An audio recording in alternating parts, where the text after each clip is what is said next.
Então, nessa parada eu vou falar para vocês um pouco sobre esse complexo aqui, né? A igreja, um pouco da igreja da Sérgio, da minha colega aqui, Micaela, que vai estar inaugurando a fala dela hoje, né? E falando aqui da Casa das 11 Janelas.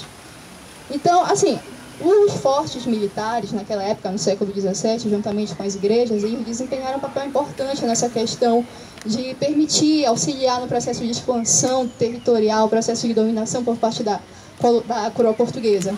Né? Então, os fortes, inicialmente, eles foram instalados com uma estrutura primitiva, tinham essa função de fazer a manutenção do território contra os ataques dos corsários estrangeiros, porque além dos portugueses, aqui o nosso território também era alvo de disputa de outros estrangeiros, como holandeses, como os ingleses, além também dos fortes servirem para fazer a guarnição desse território contra os ataques dos próprios nativos que aqui habitavam, que eram os indígenas, aqui especificamente os tupinambás, né? As primeiras ordens religiosas que vieram para cá, no período de fundação da cidade, no século XVII, né? Elas vieram justamente com esse papel de fazer a incorporação, de fazer a subordinação dos nativos ao poder, à política da coroa portuguesa, né? E justamente elas pegaram essas tribos e transformaram meio que em núcleos urbanos.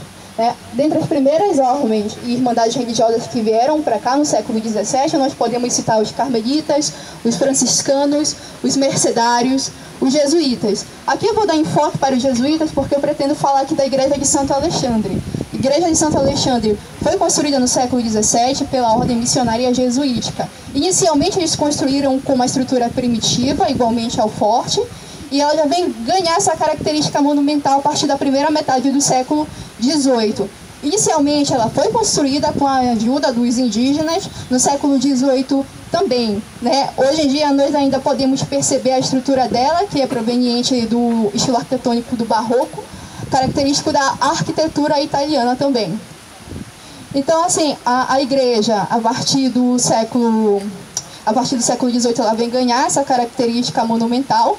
Com o passar dos anos, né, vai haver uma disputa entre os colonos que estavam ali submissos ao Marquês de Pombal, entre o século XVIII e o século XVII, porque esse modo de organização dos jesuítas, a construção da igreja e anexo a ela o convento, que servia para o ensinamento dos nativos naquela época, esse modo de organização, não só aqui em Belém, mas também no Maranhão e outros territórios pelos quais esses religiosos passaram, fez com que eles exercessem uma forte influência sobre esses indígenas. Então, eles acabaram, de certa forma, sendo vistos até como uma ameaça por parte dos outros colonos que estavam aqui a trabalho do Marquês de Pombal, porque eles disputavam esse monopólio pela mão de obra indígena nativa, que geralmente era utilizada para as atividades agrícolas, atividades extrativistas, né? Então, isso foi um conflito que se intensificou com o passar dos anos e resultou na expulsão dos missionários jesuíticos da região amazônica a partir da segunda metade do século XVIII.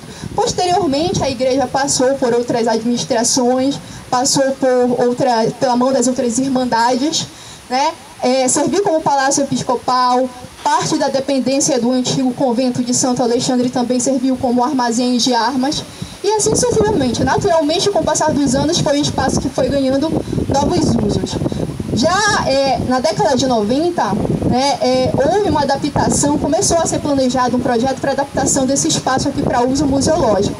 Na década de 90, eles fizeram um restauro do espaço do antigo convento de Santo Alexandre e houve a instalação do Museu de Arte Sacra.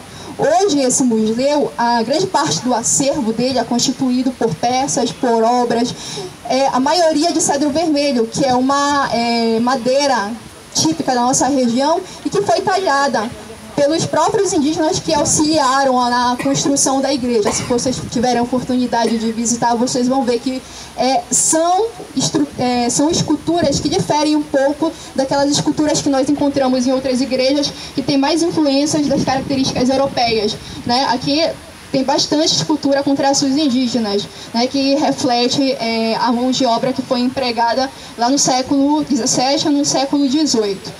Além dessas esculturas, também foram doados outros objetos, outras obras sacras de outras igrejas do estado, né? E é importante ressaltar que Mesmo com o passar do tempo, a igreja, o convento resistiram ao ação do tempo, né? Nós podemos perceber que grande parte da sua estrutura ainda está íntegra. E hoje eles constituem grande parte, né? Fazem parte desse conjunto arquitetônico que engloba os museus aqui do Complexo Ferreira Lusitânia. Houve a sua adaptação, então, para uso museológico, cultural e turístico.